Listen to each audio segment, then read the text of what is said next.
Hey everybody, welcome back Turnpike to Turnpike Fantasy Football 2014. I'm League Commissioner Kevin Babula, and this is the Week 8 preview show.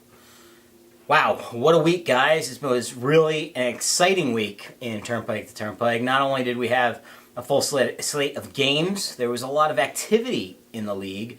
For the first time in a long time, multiple trades getting vetoed and getting proposed, and different fleece attempts. It was an interesting week, but before we get to those things, and a big trade in particular with everybody's favorite little guy, let's get to this last week's matchups. And I want to start off first with the Long Bowl, where Papa Long is 2-0, beats both of his kids this year, 98-86. Chris got 29 points out of his quarterback, Drew Brees, 38 points out of Demaryius Thomas. Boy, Chris, since you came on that show and said that you're disappointed with his production, he's just been off the charts since then. And you also got 10 points out of your other wide receiver, Michael Floyd. Where, Greg, you got 36 points out of your first-round draft pick, Peyton Manning, 19 points out of Le'Veon Bell, and 12 points out of your Packers defense. So, Chris, you gotta be feeling pretty good around the house these days. Papa Long rules the roost. Feels good for you. In the next matchup, we have last week's, Aaron, Rodgers. Aaron Rodgers. I got Aaron Rodgers on the brain today, guys. Aaron Stampa and his Snoozy Loafs took on Brian Sheehan's Michael Sam's Gerbils, and Brian wins this one 104-58. Brian, you got 27 points out of both Shane Vereen and Tom Brady, and also 16 points out of your running back Jamal Charles. Where, Aaron, you got 13 points out of your first-round running back, Eddie Lacy, and at this point, I think it's fair to say that Eddie Lacy is probably the biggest bust of the first round this past season, outside of anybody with an injury. Eddie Lacy's pretty much played every game, but he's not producing like a first-rounder. You also got 10 points out of Mike Wallace and 8 points out of your Texans defense. Up next, we have Jeff Szyminski's Paper Tiger taking on John Moore's Downingtown Gravediggers. This matchup was close. And John, this one had to be a heartbreaker for you. You lose this one 97-99. Jeff gets 22 points out of his running back, Matt Forte, 23 points out of his wide receiver, Randall Cobb, and 16 points out of his quarterback, Phillip Rivers. Where, John, you got 38 points out of your wide receiver, Golden Tate. Excellent wide receiver this year for you.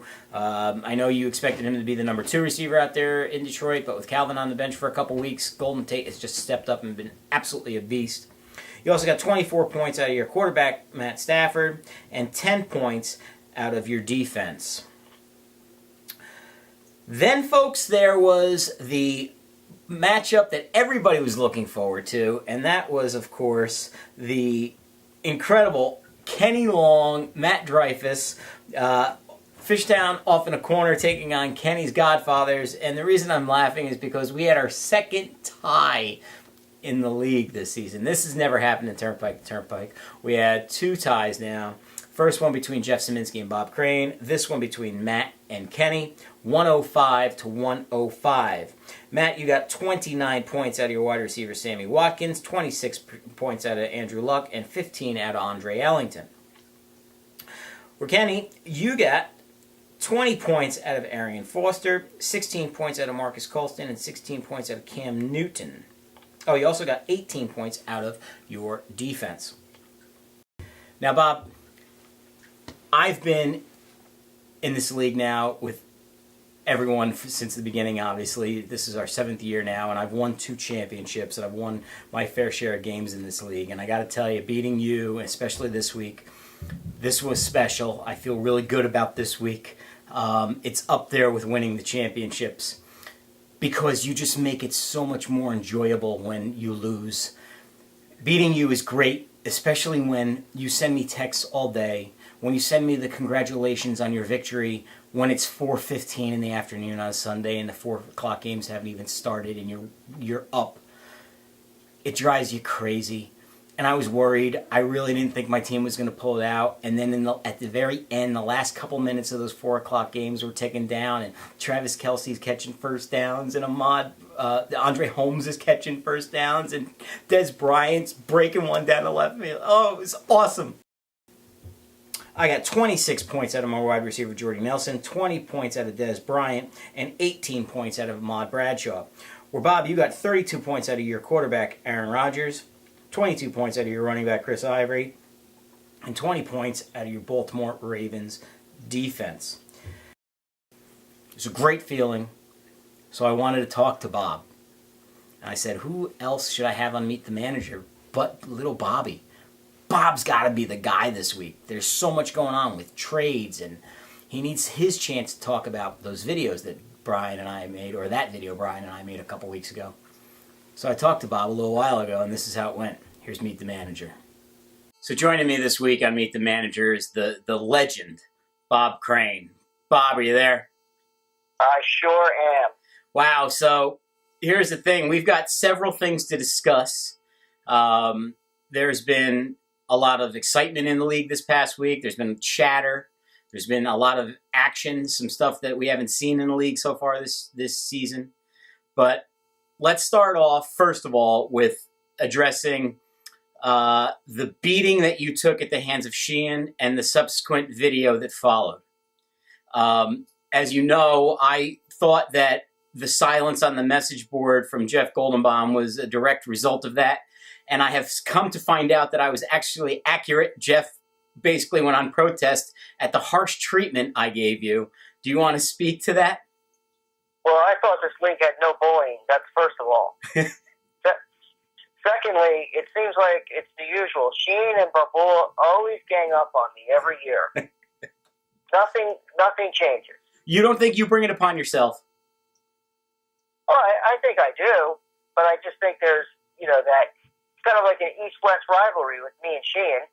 We constantly hate each other in whatever fantasy league we're in, and this is just this part of it, Okay, but here's a man that I drive every year to this fantasy draft, and I take good care of him, and he has yet to take good care of me. Well, do you expect anything different? What was that? Do you expect anything different from him? Well, I've come to expect nothing more as far as he goes. Okay, so explain this to me. If he treats you so poorly and he beats you mercilessly, why do you turn around and trade him, arguably your best player? Well, it's business, man. That's what it's about. I felt like in this trade, as idiotic as it might have been to people. I mean, let's face it. Would you trade Alfred Morris for Calvin Johnson if Calvin Johnson was healthy? Nope. No way. That would never happen.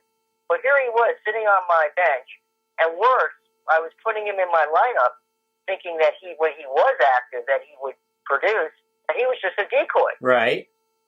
So I just felt like, all right, this guy's got a high ankle sprain. I'm reading that his sprain still hurts, and he's having trouble practicing.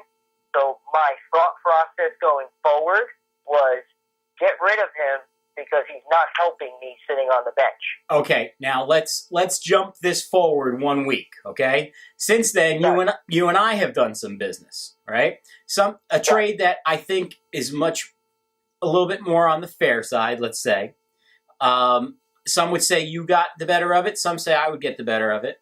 I'll explain my side of it shortly. But don't you think that had you and I come to this agreement and you just kind of bit the bullet with Calvin for a couple of weeks, your team would even look better right now if you had Calvin and Dez? Because that quite possibly could have happened. If you came to me with this trade, for the record, you came to me with this trade that you and I pulled off, don't you think that would have been an even better move for you? Well, let me take a step back. I mean, I wasn't even thinking about Dez Bryant at that point. Okay. What I was thinking about was how do I improve my team at the running back spot, because I've already written Calvin off for the next few weeks at the minimum. Right. So not to get into the weeds here, but a high ankle sprain, especially of a guy like Calvin Johnson, and his history of injuries, Right. I just felt like, okay, yeah, maybe at the end of the season he might be healthy again. Maybe. Now, just to give the league some clarification, Bob does know what he's talking about. His father is a dentist. So he... Well, if that has anything to do with it, then sure. Exactly. So, how do you feel about the trade you and I made? Well, first of all, I think you got a very good deal. And you might say, well, oh yeah, I talked to Deputy Commissioner Long and he says, what kind of shit is this? And then he goes into the fact that you got the better end of the deal. Who, you or me? And I sit there and I say, well, wait a second. Jay Cutler, the notorious choker. And then we look at, Des Bryant, he's a beast. Yep. He gives me that Calvin-like receiver again. Yep. And then you add in, this Justin Forsett, Right. who is a steady running back on a Ravens team that is not overly dynamic, but somehow or another is now passing the ball, just like the Cowboys are passing. Right. So let me explain to you what I was thinking when you came to me with this trade, because I know people are probably wondering what I was thinking, because I was very high on the two wideouts. I was very excited about that. I decided that this team was okay at best. I might have been able to eke out a playoff spot, but I probably wouldn't be able to do much damage with it. I decided to go all in, push all in on the Packers and this offense. I think that if there's an offense to own multiple pieces of, this might be the one. I think that Aaron Rodgers could possibly throw 45 touchdowns this season, and a handful of them are going to be of the long variety to who I have, Jordy Nelson.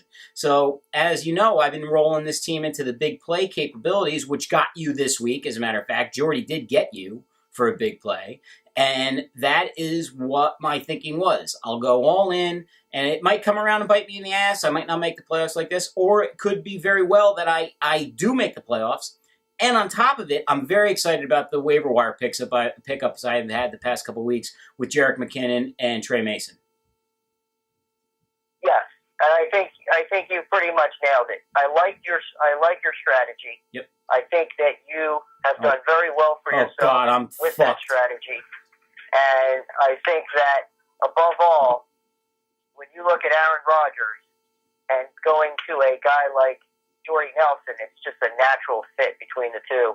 You're going to double down on those big points. Exactly. It is a yardage league. That was my thinking. So let me ask you a question. Outside of our little world, Sheehan, what else are you seeing in Turnpike the Turnpike that is catching your eye? Is it Chris Long's team? Is it Saminsky's team? Golden Bomb's team took a loss this week. What I looked at the standings. I look at it every day because what do I have to do anyway, right? So I looked at the standings. One of the most compelling things that I look at is points forward and versus points against. Right. And then I go, okay, who's unlucky? Mike One Bond. of the teams has 876 points against them. Mike They're leaders. Bond. His team is much better than that record shows. I agree. And you know what? Rumor has it that a lot of people are trying to fleece him out of McCoy. Yeah, I wouldn't, because if at this point, I would give up. Now, he's not going to. I give him credit, man. He's not giving up. He's not giving up because he just friggin' beat Golden Bomb. I mean, Jeff won it last year, as we all know, starting out 0-4. Bond's pretty positive. Now, Aaron Stampa, on the other hand, he's toast. The Greg Long, he's pretty much shot. But other than that, I think everybody's really still got a chance in it. You know what really bothers me is the fact that Sheehan now has, thanks to you, Calvin, who will be healthy in a couple weeks, Julius Thomas, and Jamal Charles. Well, that assumes, that, like I said, a high ankle sprain. I just want to tell you something. You just keep hoping. You're Martin, a Jet. Are you terrified? Are you terrified that Calvin comes back as Calvin in 2 weeks? Be honest. Are you terrified of this? No. No. Because I know that when they do put him in there, they're going to put him in for decoy purposes because they're not going to risk the long-term implications of this injury. All right. You guys all heard it here first. Calvin Johnson will put up 5 points a game for the rest of the season.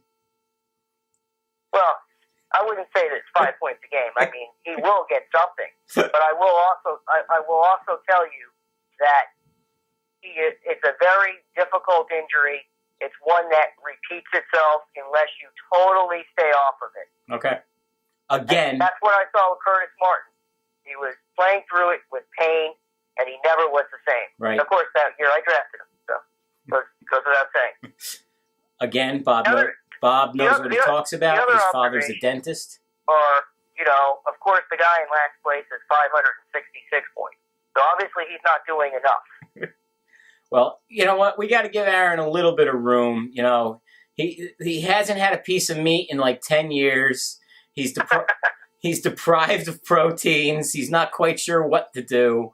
So, I you know what? The guy I want to attack more is Greg Long because, with his lineage, he should be better than this. With his big brother being, a past champion, Chris doing this for probably, more than a quarter century.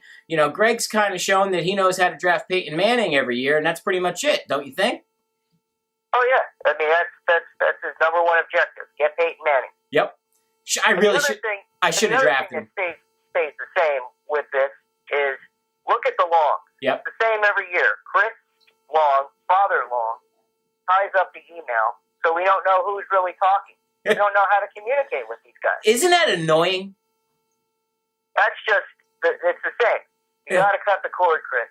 That's my only thing on that. How can we we can't even make back channel trades to the Long kids without Papa Long knowing about it. That's what I don't like, is the fact that I can't go, hey, Greg, I got this great idea for you. Because Chris will just step right in there and intercept and say, nope, not going to let it happen. Yeah, I totally agree. I think it takes away from that, that part of the league where we're all able to communicate privately and make our best deal. Exactly. I totally agree with you.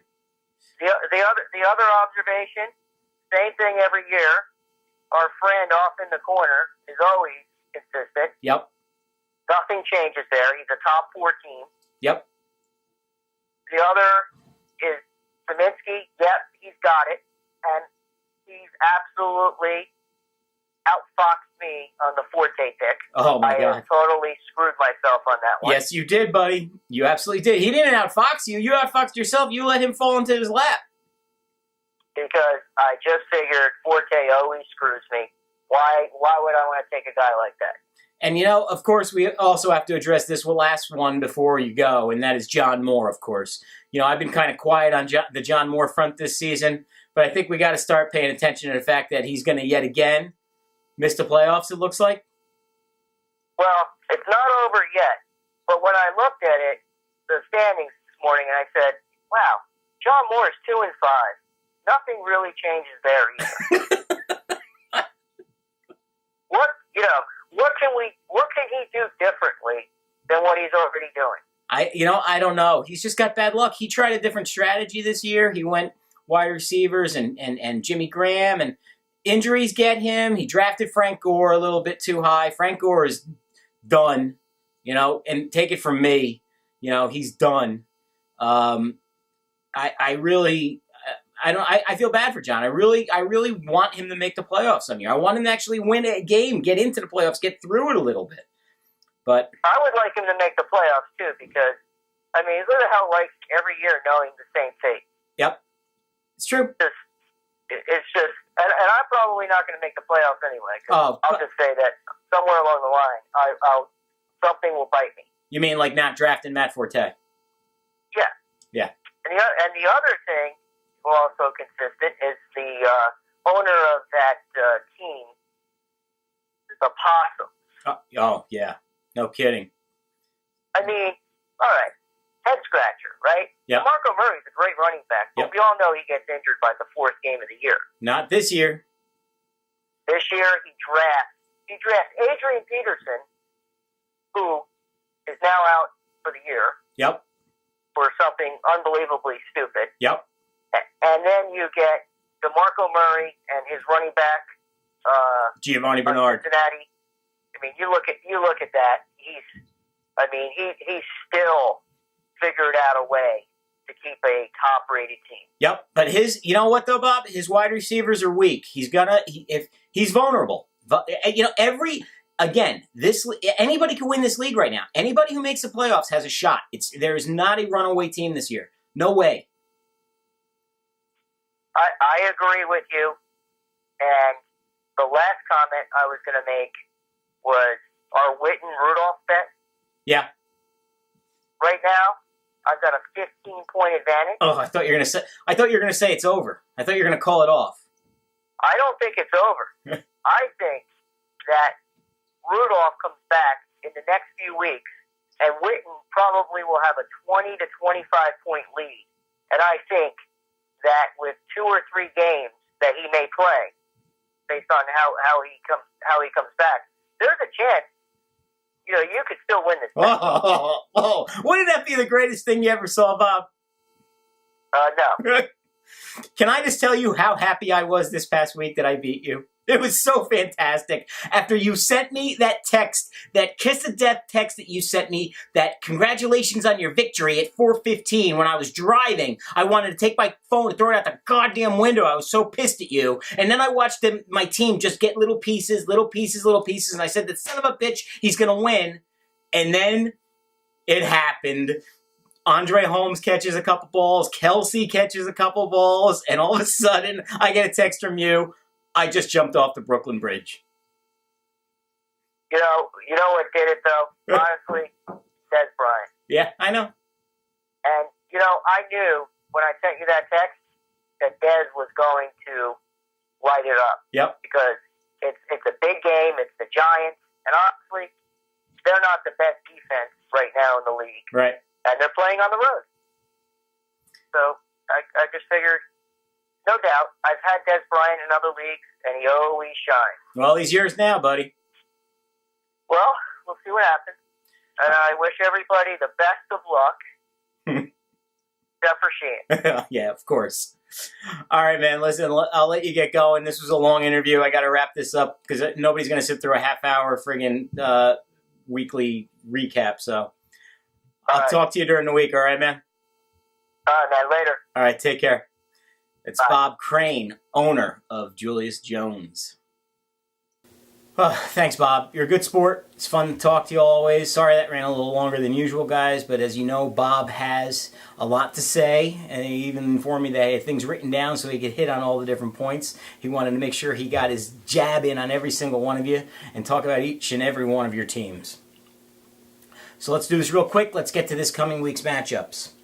My Warriors of Babylon take on Matt Dreyfus' Fishtown off in the corner, and I get to unveil my new team. My new team that I will have Aaron Rodgers in on, and Chris Ivory, and every other new toy that I've been plunking off the waiver wire. It's going to be a whole new team I'm rolling out, Matt, so I don't know what I'm going to see from you, but I think it should be a good game. Hopefully it'll be close. Bobby takes on Mike Bonds, East Fall Blunts, as Bob put out. Mike, you've been giving up a lot of points, so hopefully you'll be able to put some up this week as you take on Dez Bryant and Bobby's squad. Kenny's Godfathers takes on Jeff Szyminski. Wow, this is going to be a tough game for you, Kenny.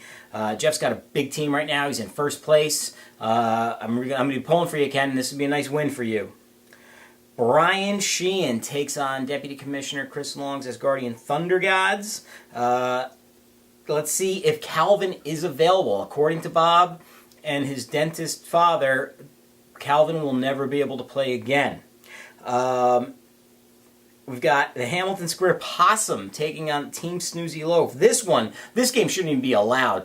Aaron, you should just put up a white flag, no moss, and call it quits this week. You have no shot, right? Isn't that what you're going to say, Jeff? And in our last match from this coming week, we've got John Moore's. Wow, this is a battle of behemoths. His Downingtown Gravediggers taking on Greg Long's Mount Laurel Lancers. Come on, John. Or Greg. Come on. One of you guys have to win, right? Or are we going to have another tie? Anyway, I'm League Commissioner. Sorry this one went so long. League Commissioner Kevin Bull. And I'll see you guys next week. Bye!